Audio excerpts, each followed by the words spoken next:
Bharatiya Janata party के वरिष्ठ नेता राज्यसभा सांसद विवेक ठाकुर ने आरा परिषद में पत्रकारों को संबोधित किया। पत्रकारों को संबोधित करते हुए कहा कि बिहार के किसान और मजदूरों की दशा और दिशा गड़बड़ है। बिहार के महागठबंधन सरकार ने बिहार के लोगों को उनकी अपनी स्थिति पर छोड़ दिया है। केंद्र सरकार द्वारा बिहार के किसानों और गरीबों के लिए जहां बजट में उचित स्थान दिया गया, वहीं बिहार सरकार के रवैये से यहां के किसानों में सुधार नहीं हो रहा है।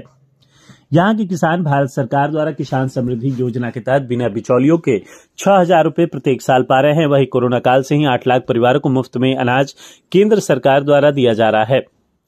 वहीं राज्यसभा सांसद विवेक ठाकुर महागठबंधन की सरकार पर लगातार हमलावर दिखे।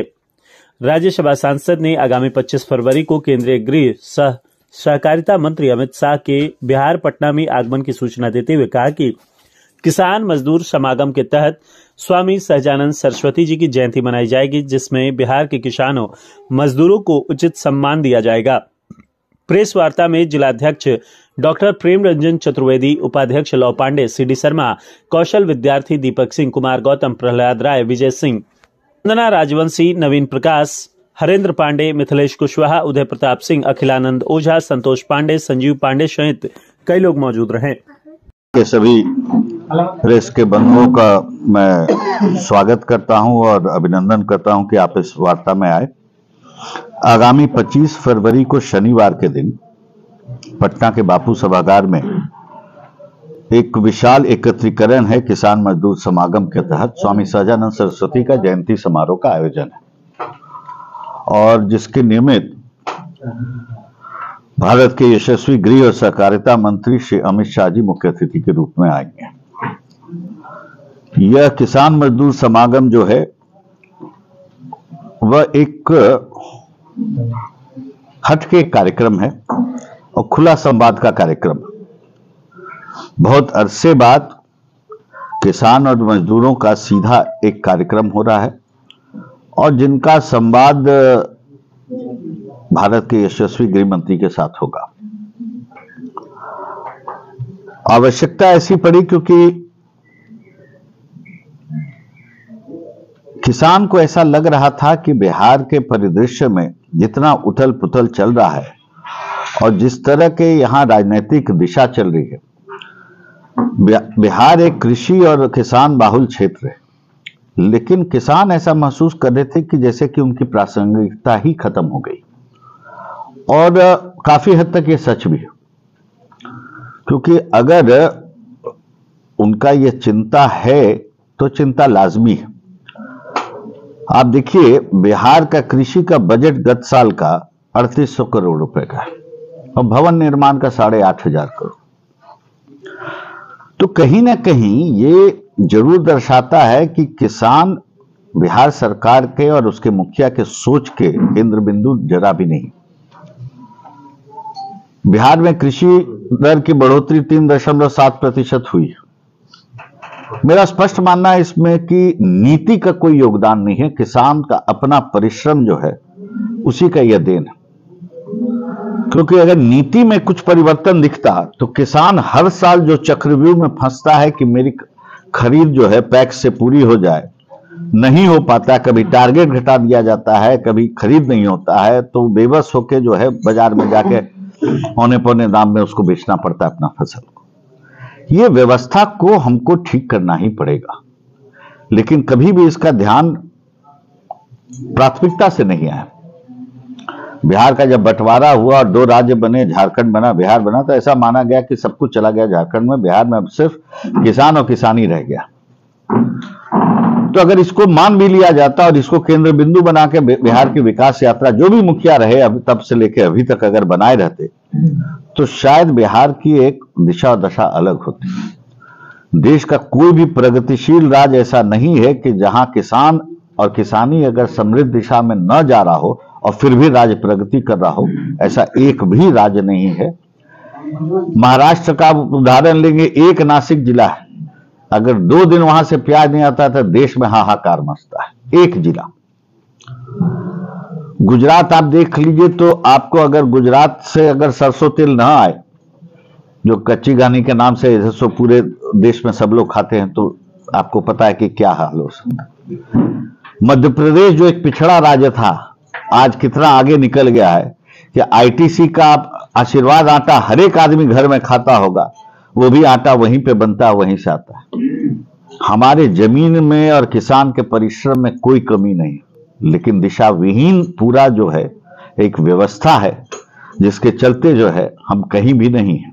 सब कुछ होने के बाद उपजाऊ जमीन, परिश्रमी किसान, लेकिन दुर्भाग्य है उसी चक्रव्यूह में किसान फंसा हुआ है साल दर साल से। इसको बदलना पड़ेगा। और बिहार के मुखिया का कोई ध्यान या पूरी सरकार का इस ओर है नहीं, न महागठबंधन का। जो किसान मजदूर की बात करने वाले रहते हैं वो लोग किसी न किसी रूप में, प्रत्यक्ष या अप्रत्यक्ष रूप में, इस महागठबंधन के हिस्सा ही हैं, चाहे वो माले हो, चाहे वह राजद हो। तो ये शब्द किसान मजदूर का राजनीतिक दुरुपयोग वामपंथी और समाजवादी राजनीति के द्वारा आज तक जितना हुआ है उतना ये शब्द का दुरुपयोग जो है कभी नहीं हुआ है। अगर शब्दावली से ये दो शब्द हटा दिया जाए तो इनको पता नहीं रहेगा कि अपने राजनीति की परिभाषा को कहां से आरंभ करना है, कहां अंत करना है। और इस सब को एक तरफ अगर आप देखते हैं तो आजाद भारत में एकमात्र व्यक्ति ऐसा हुआ है जो किसान चुपचाप अपने परेशानी को झेलते हुए, चुप्पी साधते हुए पीढ़ी दर पीढ़ी निकल रहा था, उसकी वेदना को समझा और ऐसा समझा कि किसान को भी सीधे मदद की जरूरत है। वो एकमात्र आदमी जो है वो भारत का यशस्वी प्रधानमंत्री है, नरेंद्र दामोदर दास मोदी। उसी का परिणाम हुआ कि 11.5 करोड़ किसान को देश भर में सीधा 6,000 रुपये बिना बिचौलिया के उनके खाता में जा रहा है और निरंतर जा रहा है। गरीब की बात करिए आप तो कोरोना काल आया, दुनिया में जो एक नैरेटिव चलता है, एक सेक्शन है मीडिया का, एक विचारधारा चलाने वाले लोग, उन लोग कह बैठे कि जो दैनिक कमाई पे अपना घर और परिवार को लेकर जीता है वो मरने जा रहा है कि नेशनल लॉकडाउन हो गया। एक बिना सोचे समझे नीति के तहत ये किया गया, हाहाकार मचेगा। एक आदमी की मृत्यु नहीं और 80.5 करोड़ परिवार को मुफ्त का अनाज जो 3 साल पहले दिया गया, आज उसको आश्वस्त कर दिया गया है। फूड सिक्योरिटी एक्ट के अधिनियम के तहत वह आ गया है और ये विश्व का सबसे बड़ा योजना है। तो किसान और मजदूर की अगर चिंता कोई किया है तो सिर्फ भारत का प्रधानमंत्री आज तक आजाद भारत में किया है और समझते हुए उनकी चिंता की है, जिसके लिए वो सीधा लाभार्थी हैं बिना बिचौलिए के। अभी पूरे बिहार में ये खुला निमंत्रण का कार्यक्रम चल रहा है, जिसके तहत आज आपके बीच में आना हुआ है। आरा के सब किसान मजदूरों को खुला निमंत्रण है इस कार्यक्रम हेतु। दूसरी पहल अगर आप देखें तो बिहार सरकार एक डायरी प्रकाशित करती है, बिहार डायरी, जो सरकार द्वारा प्रकाशित है। उसमें सभी पुण्यतिथि, जयंती और सब कुछ का जिक्र रहता है। पन्ना दर पन्ना आप पलट लीजिएगा तो आज तक के सबसे बड़े किसान नेता स्वामी सहजानंद सरस्वती की न पुण्यतिथि न जयंती का कोई जिक्र भी।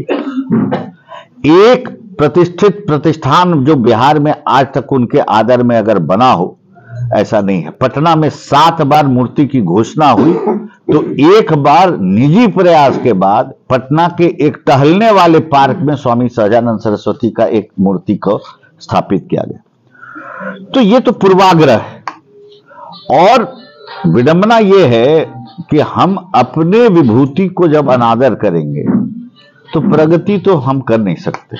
ऐसे भी हमारे यहां सनातन धर्म में एक परंपरा भी है कि कोई शुभ काम करना या अड़चन है, बाधा है, तो हम पितरों की पूजा करते हैं। यहां तो एक से एक महान विभूति का अनादर की गाथा है। तो यह दुर्भाग्यपूर्ण है। किसी को भी उठा लीजिए आप, स्वतंत्रता सेनानियों को भी अगर उठा लेते हैं तो बिहार में 10 स्वतंत्रता सेनानी की चर्चा है, 11वीं की नहीं, वो भी जनमानस के दबाव में। खुदीराम बोस का मुजफ्फरपुर में क्या है? आप 1857 का आप सिपाही विद्रोह का हम लोग सब जानते हैं, पढ़ते हैं, मंगल पांडे की बात। लेकिन नवादा में जवाहर रजवार जो है, इसके पहले 5 साथियों के साथ ये किया जिसको कि फांसी की सजा हुई, गैजेटेड बात है। वैशाली में आपको योगेंद्र शुक्ला हो गए, चाहे आपको बैकुंठ शुक्ला हो गए, इन लोग की चर्चा इतिहास में कहा। तो कई उदाहरण ऐसे हैं। अभय सिंह उनके सहयोगी थे छपरा में। और दुर्भाग्य क्या है कि इतिहास लेखन भी जो हुआ वो भी हमारे वामपंथियों ने किया, क्योंकि आजादी की लड़ाई में उनका कोई योगदान नहीं था। आजादी खत्म होने के बाद सब लोग अपने निजी निजी जिंदगी में चले गए, पढ़ने वाला पढ़ाई की ओर चला गया, नौकरी वाला नौकरी के तलाश में, किसान वापस खेत में लौट गया। और उस समय उनको यह एहसास हुआ कि ये इतिहास तो आजाद भारत का, नए आजादी का जरूर लिखाएगा, और इतिहास लेखन पकड़ा। उस हिसाब से पूरे देश का व्यवस्था को चरमरा दिया। अगर आप ठीक से आधुनिक भारत का इतिहास पढ़िएगा तो लगेगा कि 15-20 आदमी के चलते ही आजादी मिली, चाहे सरदार पटेल हो, चाहे जयप्रकाश नारायण हो। 1 से 1.5 लाइन में स्वामी सहजानंद सरस्वती कहीं मिल जाएंगे, कहीं नहीं मिलेंगे। और नेताजी सुभाष चंद्र बोस जब कांग्रेस के अध्यक्ष बने तो अपने कार्यकाल की सफलता के लिए सीताराम आश्रम बीटा पे स्वामी जी का आशीर्वाद लेने आए थे, सहयोग हेतु आए थे। और जब स्वामी जी का सहयोग उनको प्राप्त हुआ तो आज तक का सबसे सफल आंदोलन उनके आह्वान पे हुआ, जब नेताजी अध्यक्ष थे। और देश के छोटे किसान और मजदूर जो है पूरे देश को ठप कर दिए थे, जो अंग्रेजी हुकूमत को हिला दिया था। लेकिन कोई चर्चा नहीं, न सरकारें दर सरकार आ गई, लेकिन कोई चर्चा नहीं हुई। हमारा ये स्पष्ट मानना है, और जो ये कार्यक्रम का आधारभूत होगा, कि आने वाले समय में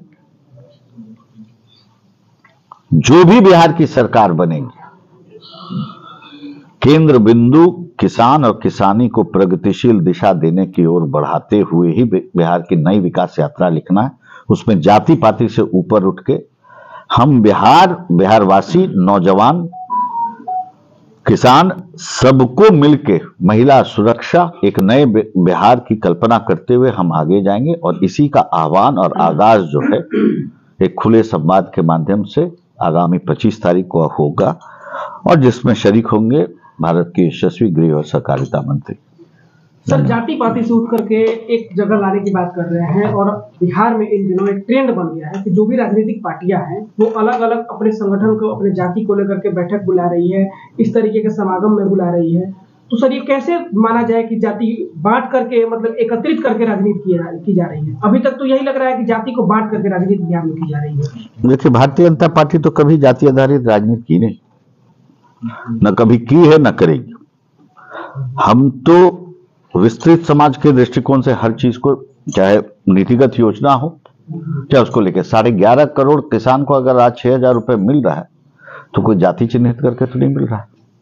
उसमें जो हमारे समर्थक नहीं भी हैं, लेकिन वो किसान हैं और उस लाभार्थी के अगर कैटेगरी में आते हैं तो वो भी एक लाभार्थी है। मकान अगर गरीब का बन रहा है तो बहुत लोग जो हैं जो कहेंगे कि इनको मिल रहा है, उनको मिल रहा नहीं। अल्पसंख्यक समुदाय को कितना बड़ा तबका है जिसको कि मिल रहा है, चाहे आप किशनगंज जाके पता कर लीजिए, चाहे पश्चिम उत्तर प्रदेश कर लीजिए, चाहे बिहार में आप पता कर लीजिए। तो हमारा मानना है इस चीज को बिल्कुल नहीं है। और किसान की कोई जाति नहीं होती है, मजदूर का कोई जाति नहीं होता है। बीजेपी नहीं कर रही, बाकी बिहार की जो अन्य पार्टियां हैं। दुर्भाग्यपूर्ण, इसीलिए तो हम इस अवस्था में वहीं के वहीं विकास का मापदंड रोड मानते हैं, जो 20 साल पहले जो सभी राज्यों में लगभग हो चुका था। अब आज का नौजवान का, बिहार का भी नौजवान का और हर एक व्यक्ति का आकांक्षा बदल गया। इस चीज को हमको समझना पड़ेगा। किसान उसी चीज में परेशान है। आधुनिक खेती की ओर पूरा दुनिया का किसानी चला गया। कृषि कानून जो आया था, भले वो वापस हो गया एक बड़ी राजनीति के तहत, लोग समझे नहीं, लेकिन उस दौरान एक जहां पे मंडी व्यवस्था थी, ई नाम करके एक प्लेटफॉर्म बना। वह ई नाम प्लेटफॉर्म एक किसान को अपने उत्पाद को बिक्री करने का एक विकल्प के रूप में आया। देश में 1.94 लाख किसान उसके चालू होते ही अपने आप को उससे रजिस्टर किए, और लगभग 2 लाख करोड़ का व्यापार कुछ महीने के अंदर में किसानों ने कर दिया। बड़ा सीधा बात है, आप आरा में बैठे हुए और यहाँ पर चौरी से आप अपना उपज जो है, अगर केरल में आपका उत्पाद का बढ़िया अगर 100 दाम मिल रहा है तो आप वहीं से आप केरल भेज दीजिए। बिहार में हम आए, बिहार सरकार को इस चीज का आग्रह किया, क्योंकि भारत सरकार के कृषि मंत्री तोमर जी को हमने कहा कि भाई हमारे यहाँ तो मंडी व्यवस्था बहुत पहले खत्म हो गई, तो हमारा राज्य क्यों वंचित रहे, इससे कम से कम बिहार को मत छोड़िए। बोले कि मैं बिल्कुल नहीं छोड़ूंगा, सिर्फ एक प्रस्ताव बिहार से आप भिजवा दीजिए। लिखित प्रस्ताव हमने यहाँ दिया, लोगों के साथ बैठक किया कृषि विभाग में, लेकिन कप्तान जो है बिहार के, उन्होंने इसको काट दिया और प्रस्ताव नहीं किया। ये क्या है? आम किसान को लाभ होता, उसको कुछ ज्यादा मूल्य मिलता। तो मंशा साफ नहीं है प्रगति की, किसानों के भलाई की। तो राज्य कैसे प्रगति करेगा? अब तो बिहार ऐसे भी जो है अब डेफिसिट राज्य में चला गया। तो अब तो डेफिसिट राज्य में चला गया है और एक नई जो बहस छिड़ी है, बिहार उसमें फंसा हुआ है कि आपको पीढ़ी दर पीढ़ी का भी चिंता करना है। जब आप किसी संस्थागत जगह से आप लोन उठा लेते हैं राज्य के विकास के लिए, उसको आप वापस कैसे करिएगा? बिहार लोन में, कर्ज में डूबा हुआ और लोन मांग रहे हैं बिहार के मुख्यमंत्री, जो केंद्र बोला है कि आप अपना जो है आर्थिक डिसिप्लिन ठीक करिए।